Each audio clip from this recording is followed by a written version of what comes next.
तो ढोकलो शोहोर शासन व्यवस्था, वास्तव में यह जो शासन व्यवस्था है वो खड़िया जनजाति से संबंधित है। खड़िया जनजाति से, ठीक ना। हम पढ़ रहे हैं जेपीएससी प्री पेपर 2, और पेपर 2 का जो पहला टॉपिक है हिस्ट्री ऑफ झारखंड, इसमें झारखंड के विभिन्न जनजातियों से संबंधित शासन व्यवस्थाओं को दिया गया है। इसी कड़ी में एक टॉपिक आपको पढ़ना है ढोकलो सोहोर शासन व्यवस्था। यह शासन व्यवस्था, जैसा मैंने अभी बताया आपको, खड़िया जनजाति से संबंधित शासन व्यवस्था है। और खड़िया जनजाति से से संबंधित शासन व्यवस्था है, इसको जरा समझिए। सबसे पहले खड़िया के बारे में कुछ जानकारी आपको होनी चाहिए। आइए खड़िया के बारे में समझते हैं कि खड़िया क्या है। सबसे पहली बात, इसकी अगर प्रजाति की बात करें तो प्रोटो ऑस्ट्रेलॉइड प्रजाति है इसके। देखिए झारखंड में जितनी भी जनजातियां हैं वो दो ही जनजातियों, जो दो ही प्रजाति से हैं, या तो प्रोटो ऑस्ट्रेलॉइड है या तो द्रविड़ है। अगर दक्षिण भारतीय मूल मतलब जनजातियों से साम्यता रखते हैं तो द्रविड़ है। अगर ऑस्ट्रेलियन जनजातियों से साम्यता रखते हैं तो प्रोटो ऑस्ट्रेलॉइड है। इनकी भाषा, कौन सी भाषा बोल देते हैं? इनकी भाषा को भी खड़िया ही बोल देते हैं। भाषा क्या है? तो खड़िया है। मूल रूप से कौन से क्षेत्र में, आपको अभी अभी एक जन कोई पूछ रहे थे ना कि सर कौन से लगभग पूरे झारखंड में किस एरिया में कौन सी जनजाति निवास करती है। देखिए मोटा मोटी इसको बताया जा सकता है, लेकिन एग्जैक्टली नहीं, क्योंकि बहुत सारी जनजातियां बहुत सारे क्षेत्र में फैले हुए हैं, ठीक ना। फिर भी मैं प्रयास कर रहा हूँ, देखिए क्या है समझिएगा। तो क्षेत्र इनका क्या है? तो गुमला, सिमडेगा, सिमडेगा, इसके अलावा रांची, ऐसे क्षेत्र में छत्तीसगढ़ उड़ीसा में भी आपको मिल जाएंगे खड़िया जनजाति। मूलतः 3 प्रकार के हैं ये जनजाति। इस जनजाति के अगर अंदर जाएं तो इसके 3 शाखाएं हैं या 3 भाग हैं। इन 3 भाग को कौन कौन नाम से जाना जा रहा है? तो एक है जिसको आप कहते हो पहाड़ी खड़िया, खड़िया। एक है जिसको बोला जाता है ढेलकी खड़िया, ठीक है। और एक है जिसको बोला जाता है दूध खड़िया। 3 जनजातियां हैं, 3 भाग हैं इसके। और ये आर्थिक संपन्नता का यही क्रम है, आर्थिक संपन्नता का यही क्रम है। मतलब सबसे अधिक संपन्न है इनमें से दूध खड़िया, और सबसे गरीब है पहाड़ी खड़िया। याद रखिएगा इन बातों को। इसके अलावा आप जाएंगे तो इस जनजाति में आपको 9 गोत्र मिलेंगे, ठीक है। और कुछ बातें जान लीजिए कि देखिए इस जनजाति, यह जनजाति जो है मूलतः एक तरीके से देखा जाए तो मुंडा की ही एक शाखा है। लगभग उसी तरह का आपको यहाँ पर एक प्रशासनिक व्यवस्था भी दिखाई देगा, ठीक है ना। इसके 9 गोत्र में जैसे आप सुने होंगे कई बार, डूंगडूंग है, केरकेट्टा है, टोप्पो, ऐसी जो ये जो है ये 9 अलग अलग गोत्र किसके हैं? तो खड़िया जनजाति। और खड़िया जनजाति की शासन व्यवस्था का नाम क्या है? ढोकलो सोहोर शासन व्यवस्था, करेक्ट। अब जरा सा आगे बढ़ता हूँ चीजों को, थोड़ी इसकी शासन व्यवस्था जो हमारा मूल मूल रूप से जो हमारा टॉपिक है, आइए इस पर आपसे चर्चा कर देता हूँ। तो आप जब इस पर जाएंगे तो आपको क्या मिलेगा? देखिए हर जगह आपको गांव तो मिल ही रहा है। तो मान लीजिए एक गांव है, ठीक है ना। गांव के लेवल पे आपको 3 अलग अलग लोग मिलेंगे, 3 अलग अलग, एक तरीके से यूं कहें कि 3 अधिकारी मिलेंगे। एक व्यक्ति है यहाँ पे जिसको आप कहोगे महतो, अभी बात करूंगा सबके बारे में। एक व्यक्ति है जिसको कहा जाएगा पाहन, और एक व्यक्ति है जिसका एक नया एक और नाम दिया जाएगा जिसको कहेंगे करटाहा। अभी हम पहले गांव के बारे में चर्चा हमारी आपसे हुई। महतो है, पाहन है और करटाहा है, ये 3 लोग। महतो के बारे में पहली बात जान लीजिए कि महतो कौन है। तो महतो वह व्यक्ति है जो, इसको आप कह सकते हो कि यह गांव का प्रमुख व्यक्ति है, गांव का वीआईपी है। और गांव के प्रमुख होने के साथ साथ इसने गांव को बसाया था, है ना, गांव को बसाया था।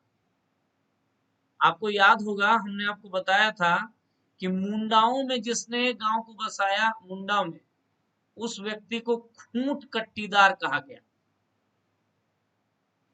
कट्टीदार लोग कहे गए। उरांव में जिन्होंने गांव बसाए उन्हें क्या कहा गया था, याद है? उन्हें भूइहर कहा गया। ठीक उसी प्रकार खड़िया जनजाति में जिन लोगों ने गांव को बसाया था, ठीक है, तो उन्हें महतो कहा गया। और यह अपने आप में एक वंशानुगत पद है, लेकिन अगर सर्वसम्मति है तो सर्वसम्मति से इस पद को बदला जा सकता था। ये है महतो के बारे में बात। ठीक है, समझ में आ रही बात? आज ये पाहन पर जरा सा चर्चा कर लेते हैं। तो पाहन जो है वो खड़िया, ये हम बात कर रहे हैं खड़िया गांव का। तो खड़िया गांव के जो धार्मिक प्रधान है ना, धार्मिक प्रधान, उस धार्मिक प्रधान को, खड़िया गांव के जो धार्मिक प्रधान है उसको पाहन कहा जाता है। एक और इसका नाम है, इसका एक अन्य नाम क्या है? तो इसका एक अन्य नाम है कालो। कालो, कालो के नाम से भी पाहन खड़िया जनजाति में जाना जा रहा है। और यह पद भी वंशानुगत है, किंतु सब लोग चाह करके इसको बदला भी जा सकता है। ठीक है, तो ये याद रखिएगा। तो ये हुआ पाहन, ये हुआ महतो। एक नया टर्म आपको यहाँ पे दिख रहा है, करटाहा, जो अभी तक कहीं नहीं। महतो और पाहन आपको पहले भी मिले हैं, किंतु यहाँ एक नया वर्ड आ रहा है, करटाहा। जरा करटाहा के बारे में समझ लीजिए। करटाहा और कोई नहीं बल्कि यही है, गांव का नेता। आप गांव का इसको संचालक बोल देंगे, या गांव का प्रशासनिक प्रमुख यही है। देखिए, महतो प्रमुख व्यक्ति है, प्रमुख व्यक्ति है, बट ये विलेज हेड नहीं है। उसके लिए एक नया टर्म आ गया, नया पद आ गया है, क्या? करटाहा। याद रखिएगा। और करटाहा के बारे में एक और बात जो इसको महत्व से अलग करता है कि यह एक निर्वाचित पद है, जबकि आपका जो महतो है वह एक वंशानुगत पद है। और करटाहा की योग्यता क्या होनी चाहिए? इनकी योग्यता क्या होनी चाहिए? बस इतनी ही योग्यता होनी चाहिए कि अपनी जाति से संबंधित सभी नियमों की जानकारी हो, सभी नियमों की जानकारी हो। इसको क्या बोल देते हैं जी? तो करटाहा बोल देते हैं इसको, राइट। ये क्या कर देता है कि गांव का बैठक बुलाना, गांव के झगड़े वगैरह को यही क्या कर देता है? निपटारा करता है। ठीक है ना? और याद रखिएगा, इसे कोई वेतन वगैरह नहीं दिया जाता, ठीक है ना? और कुल मिलाकर के जो गांव में पंच पंचायती का काम है, निर्णय लेने का काम है, ये सब करटाहा ही करते हैं। ये है एक खड़िया गांव। मुझे लगता है आप खड़िया गांव को अच्छी तरह समझ गए होंगे कि खड़िया गांव में का जो एडमिनिस्ट्रेशन है, जो प्रशासन है, उसका क्या हिसाब किताब है। तो तीन लोग, महतो, पाहन और करटाहा, जिसमें करटाहा हो जाता है यहाँ पे एडमिनिस्ट्रेटिव हेड, महतो हो जाता है वो वीआईपी जिसने वंस अपॉन अ टाइम गांव को सेटल किया था, जंगलों को काट कर, क्योंकि उन्होंने सबसे बड़ी भूमिका निभाई है इस गांव को बसाने में। दैट्स व्हाई उन्हें एक वीआईपी ट्रीटमेंट मिलेगा, वो एक प्रमुख व्यक्ति के रूप में जाना जाएगा। पाहन रिलीजियस हेड है, धार्मिक प्रधान है। इसका एक अन्य नाम कालो भी है, ये भी वंशानुगत है। किंतु करटाहा एक निर्वाचित पद है। गांव का नेता बोलिए, संचालक बोलिए, प्रशासनिक प्रमुख बोलिए, सब यही है। सभी अपनी जाति से संबंधित सभी नियमों की जानकारी इसे हो, ऐसे ही आदमी को करटाहा बनाया जाता है। ये नॉर्मली करेगा क्या? तो जैसा कि हमने बताया कि गांव की बैठक बुलाएगा, है ना, बैठक, या पंचायत में निर्णय लेगा, यही सब काम इनका है। ठीक है। अब जरा सा प्रशासन के अगले स्तर पर चलने का प्रयास करते हैं। तो आपको एक बात बता दूं, एक और यहाँ पर चीज है। जैसे मान लिया जाए ये गांव, 2 गांव, 3 गांव, 4 गांव, मतलब कई सारे गांव, कोई फिक्स नहीं है। ये गांव है, ये गांव है। तो कई गांव मिल करके एक और प्रशासनिक इकाई का निर्माण कर रहा है, और वो है खूंट। इसको क्या कहा गया? खूंट। अब देखिए, मुंडाओं में खूंट को परिवार कहा गया, मुंडाओं में खूंट को परिवार कहा गया, और खड़िया लोग खूंट को एक अलग प्रशासनिक इकाई के रूप में डिफाइन करते हैं, जो कई गांवों से मिलकर बना होता है, जो कई गांवों से मिलकर बना होता है। और इस खूंट का अगर आप बात करें तो एक अध्यक्ष होता है। खूंट का कौन होगा? एक अध्यक्ष होगा। और ये देखिए, हर गांव में एक एक करटाहा है, तो किसी करटाहा में से किसी एक को ही चुना जाता है, में से किसी एक को चुना जाता है। याद रखिएगा, कौन? इसका अध्यक्ष। और इसके अध्यक्ष को एक शब्द नाम दिया जाता है, खड़िया घाट। खड़िया घाट इसके अध्यक्ष का नाम दिया जाता है। तो हमने जो अभी तक देखा वो मैं आपको बताऊं कि हमने अभी तक ये देखा कि एक गांव है, और गांव के बाद कई गांव मिलकर के खूंट बना रहा है। क्या बना रहा है? खूंट। यहाँ पे गांव के लेवल पे हेड है करटाहा, और यहाँ पर आपको अध्यक्ष साहब मिलेंगे, और इसको आप खड़िया घाट भी कहेंगे। ये अभी तक जो बातें निकल करके सामने आई है इस टॉपिक पर, वो ये है। और कई सारे गांव मिलकर के, कई गांव मिलकर खूंट बनता है, ये हमने अभी तक देखा। करेक्ट? ठीक है ना? इसके बाद की कहानी को जरा समझने का प्रयास करिएगा। इंपॉर्टेंट है कि क्या हुआ कि 1934-35 में, लगभग 1934-35 में खड़िया जाति के द्वारा खड़िया लोगों ने एक अखिल भारतीय महासभा का गठन किया। अखिल भारतीय महासभा का गठन हुआ। कब? और ये किसके द्वारा? खड़िया समाज के द्वारा। अखिल भारतीय महासभा का गठन कर दिया गया 1934-35 में। अच्छे से याद रखिएगा, प्रश्न ये सब बन सकता है। और इस अखिल भारतीय महासभा को, इसे क्या कहा गया? ढोकलो कहा गया। समझ में आई मेरी बात? ऑल इंडिया जो महासभा है, इसको ढोकलो कहा गया, याद रखिएगा। और जाहिर है कि इसका एक सभापति होगा, तो इस के सभापति को ढोकलो सोहोर कहा गया। ढोकलो सोहोर कहा गया। तो बात समझ में आई? ढोकलो किसे कहा गया? तो खड़िया जनजाति का जो अखिल भारतीय महासभा है, और ढोकलो सोहोर कहा गया तो इसके जो हेड है। ठीक है ना? ढोकलो सोहोर किसको कहा गया? इसके हेड को। ये संपूर्ण खड़िया समाज का राजा है।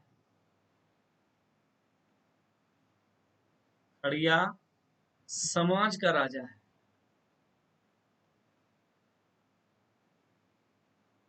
संपूर्ण खड़िया समाज का ये क्या है? तो राजा है, याद रखिएगा। इसको ढोकलो सोहोर कहा गया है। बढ़िया से समझ लीजिए, ठीक है ना। उसके बाद चीजें को थोड़ा सा और बढ़ाते हैं, तो एक टर्म आया आपके पास ढोकलो। ढोकलो का मतलब, इस ढोकलो का मेंबर कौन होगा, इसका सदस्य कौन होगा? तो जब आप इसके सदस्य की बात करेंगे, सदस्य की बात करेंगे, तो सभी जितने भी गांव हैं, उन गांव के जितने भी महतो हैं, अभी आपने देखा, जितने भी पाहन हैं और जितने भी करटाहा हैं, ये सब के सब क्या हैं? ढोकलो के सदस्य हैं, इस अखिल भारतीय महासभा के मेंबर हैं, याद रखिएगा। और जो बैठक बुलाने की जो जिम्मेदारी है वो किसकी है? बैठक बुलाने की जिम्मेदारी करटाहा की।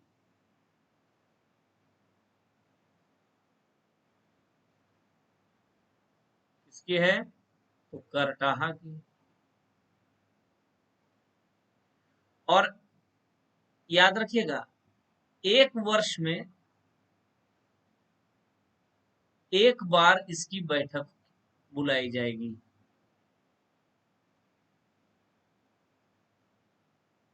बैठक होती है। ढोकलो के बारे में समझ लीजिए।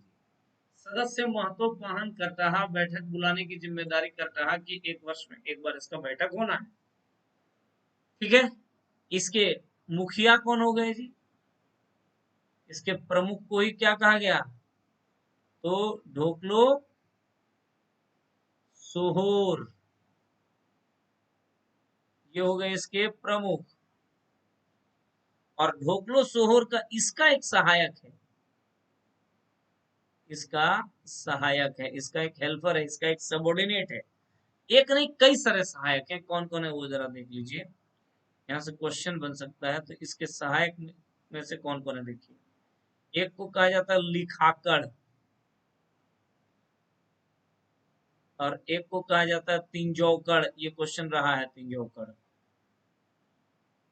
और एक रहेगा इसका सलाहकार। ये सब किसके सहायक हैं?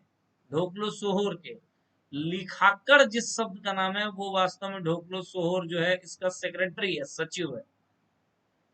और तिंजौकड़ जो है वास्तव में इसका क्या है? खजांची है। और सलाहकार इसका कौन है? तो इसको देवान कहा गया। तो तीन बॉडी और हैं जो ढोकलो सोहोर के सलाहकार के रूप में फंक्शन कर रहे हैं। वही है, यही है एक तरीके से ढोकलो सोहोर शासन व्यवस्था। तो कुल मिलाकर के हम इसे भी इस प्रकार समझ सकते हैं कि एक हो गया गांव, गांव के ऊपर हो गया कई सारे गांव मिलकर के खूंट, खूंट के बल के एक अखिल भारतीय महासभा है इस जनजाति की, जिसको ढोकलो कहा गया। ये कहानी है।